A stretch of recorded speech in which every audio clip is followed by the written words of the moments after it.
I thought I would save the world. I found out that I didn't know anything. Here's what knowing what I don't know has done for me. Early in my career at an independent school in New York, I enjoyed designing innovative curricula.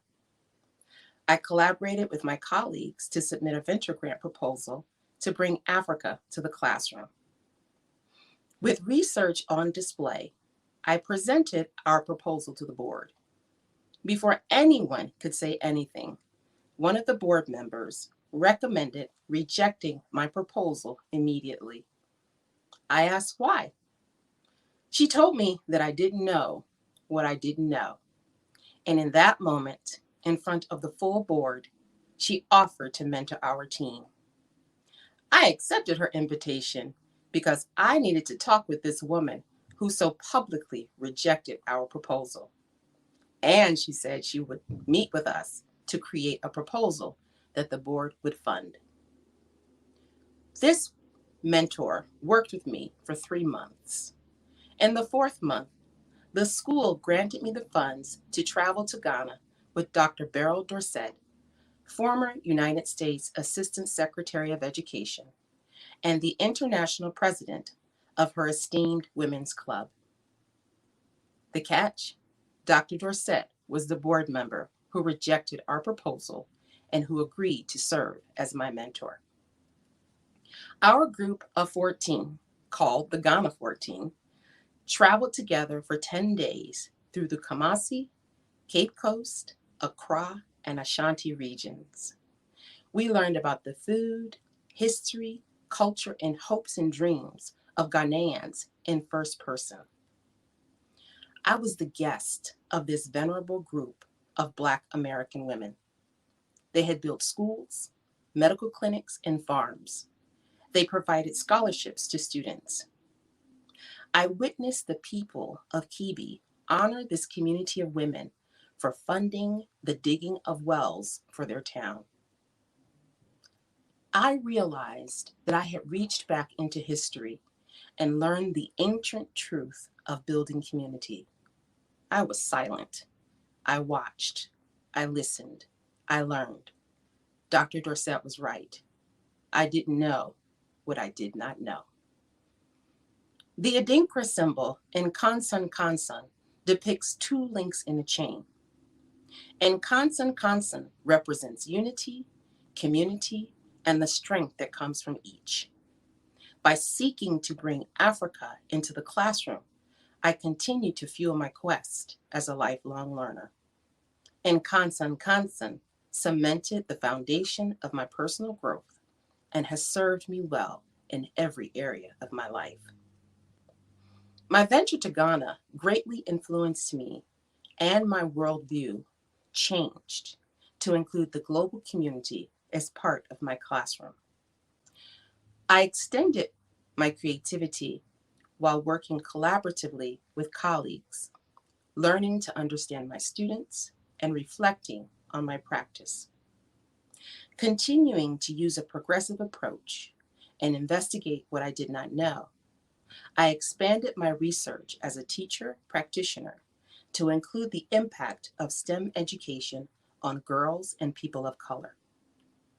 I was inspired to provide STEM access for students in historically underserved communities. I interviewed middle school, high school, and undergraduate students across the country. My community of entrepreneurs and educators facilitated introductions to STEM-focused leaders who were building businesses to support underserved, underestimated, and under-resourced communities. My learning curve was steep, and there was so much that I did not know. In the midst of these great and incredible accomplishments, some of my biggest disappointments were happening behind the scenes. Housing insecurity, unstable income, solo parenting, the hustle. It was in these moments that I asked myself and the universe, what now? The answer was community. When an invitation was sent to me by President Barack Obama's White House Office of Science and Technology Policy My community got me to the White House. My ability to provide Tinker Workshop labs for students during the National Week of Making, and my second invitation to the White House for South by Southlawn was made possible when I asked for help and relied on my community. Women entrepreneurs in my community collaborated with me to organize 2 separate tech education conferences to increase equitable access. When I hosted the Build Your Own Wakanda Hackathon that gave Black and Brown students the agency to design future cities, makers, creators, engineers, artists, designers, architects, educators, and parents ignited and inspired support right in our own community. When asked to lead a national real estate company's inaugural Martin Luther King Jr. celebration, I reached out to my California and New York communities to curate a meaningful experience for the company's global network of over 3,000 people. I began to appreciate the difference between real and perceived success because my family and my community supported me. Here's what I learned about real success. Real success is people and small businesses in the community donating food, materials, and supplies for our STEM hackathons. Real access is community partnerships with STEM organizations that fuel the growth of our education programs. Real success is family and friends challenging and supporting every idea. Real success is building a thriving community that is invested in a global teaching and learning platform. Real success is community sponsorship and dedicated colleagues serving as coaches, mentors, and volunteers.